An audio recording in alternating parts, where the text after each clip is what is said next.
আচ্ছা, সিমাই কাস্টার্ড বানানোর জন্য ফার্স্ট আমাদের একটা ননস্টিক প্যানের মধ্যে 5 স্পুন অফ ঘি অ্যাড করেছি আর এরই সাথে 1 কাপ মতো সিমাই অ্যাড করেছি। আচ্ছা, সিমাইটা কিন্তু গোল্ডেন টু ব্রাউন হওয়া পর্যন্ত আমাদের ভেজে নিতে হবে, মধ্যে নামিয়ে নিতে হবে।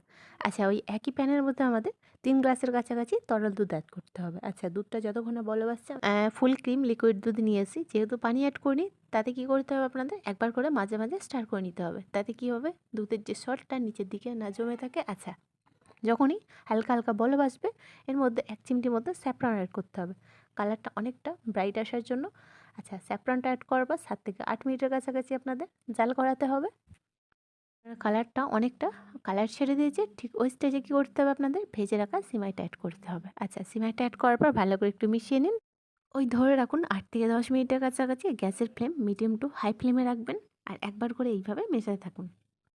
আচ্ছা, সিমাইটা কিন্তু ফাইনালি আমাদের কুক হয়ে গেছে। এরপর হচ্ছে মিষ্টির জন্য আমি ওই হাফ কাপের মতো চিনি অ্যাড করলাম। আপনারা চাইলে পাউডার সুগার অ্যাড করতে পারেন। আচ্ছা, চিনিটা অ্যাড করার পর ভালো করে একটু মেশাতে থাকুন। যেহেতু দানা চিনি অ্যাড করেছি ওটা মিশতে একটু সময় লাগে, মানে 3 থেকে 4 মিনিটের কাছাকাছি। আচ্ছা, চিনিটা কিন্তু খুব ভালোভাবে মিশে গেছে। আচ্ছা, এই স্টেজে কী করতে হবে, একটা বাটির মধ্যে তরল দুধ নিয়েছি আর এরই সাথে 2 চা চামচ মতো কাস্টার্ড পাউডার অ্যাড করতে হবে। আচ্ছা, কাস্টার্ড পাউডারটা খুব ভালোভাবে মিশাতে হবে। তারপর হচ্ছে এই সেমাই এবং দুধের সাথে অ্যাড করে দিতে হবে।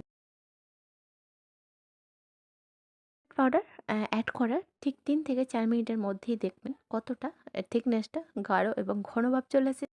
আর ঠিক এই স্টেজে কী করতে হবে, গ্যাসের ফ্লেম অফ করে আপনারা এটা নামিয়ে নিন আর একটা মিক্সিং বোলের মধ্যে অ্যাড করে নিন। তারপর একটু ঠান্ডা হলে ফ্রিজের মধ্যে 2 ঘন্টার মতো ঠান্ডা হতে রেখে দিন। যেহেতু কলিজা ঠান্ডা হওয়ার মতো কাস্টার্ড বানাবো বলেছি, তো ফ্রিজের মধ্যে তো রাখতেই হবে। আচ্ছা, 2 ঘন্টা পর ফিরে এসেছি আর 2 চা চামচ মতো চিয়া সিড র মিল্কের মধ্যে আমি ভিজিয়ে রেখেছিলাম। আচ্ছা, এই জুসি গ্লাসের মধ্যে 2 চা চামচ মতো ফার্স্ট আমি চিয়া সিড অ্যাড করলাম। তারপর ঠান্ডা ঠান্ডা সিমাইটাও কিন্তু 3 থেকে 4 চামচ মতো আমি অ্যাড করব।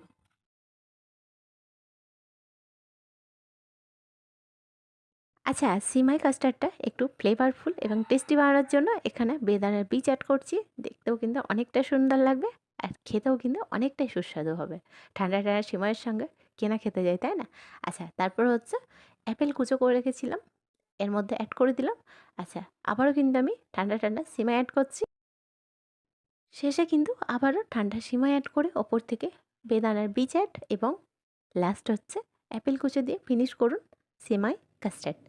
আশা করছি প্রত্যেকটা রেসিপির মতো এই রেসিপিটাও আপনাদের কাছে অনেকটাই ভালো লেগেছে আর ভালো লাগলে প্রত্যেকবারের মতো কমেন্টে জানাতে ভুলবেন না।